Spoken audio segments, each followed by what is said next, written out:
Trong vòn mấy chị đủ dùng đi tất cả con nhung dê mấy chị chuẩn mấy chị đủ dùng ác shit đến nha Với người dễ đó phiên tức lộ ý đi ngay từ nào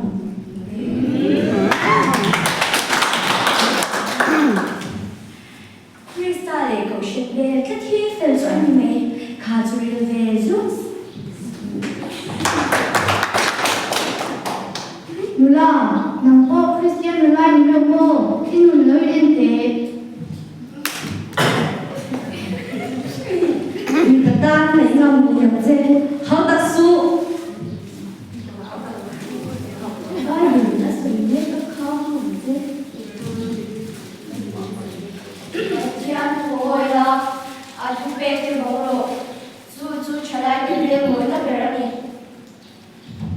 Cái ni hau ni mình Lula, sang sang kan ni. cái thứ thế rồi mình đuổi tập mông mét đi cái muốn chẳng có môi suy suy ra tôi in chiếc hết rồi không cái người gì ở hiện tại rét Cái về thông số thảo sinh xong, về lém đây đầu thế đầu cái này. Khá là nó sinh nhật của khá là học biết đâu. Cái này không biết đâu.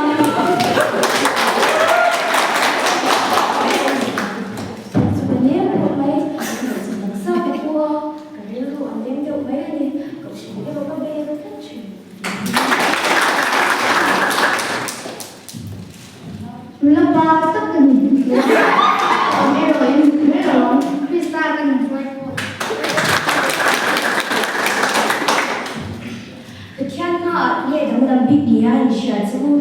người ta thằng văn mấy tuổi cái này nghe chú cậu sinh hạ pháp ý nghĩa xin cậu sinh luôn bởi hiện thì cô ta cậu sinh kia đã mong đâu em Nung hui hui tema, về thì kian thì nó su, even su ở đâu qua đâu, problem thì đi phong chuyện em, cái sự thiệt cái gì, even là cái tâm chắc ở đâu thêm chỗ, ở đâu mấy thế, ở đâu thêm dễ đâu con, in đi chắc rồi. Satu show of film de Krista ni tetap mengelola reality show yang hey hi cái giá sáng giờ Christian trở lại ni xí lâu gần cái tấm tem em nuôi chú lúc kia cái chuyện cần nuôi kia tập mất lâu nuôi tập nuôi nghiệp em cần mà một thế mày chú lâu nhiều chứ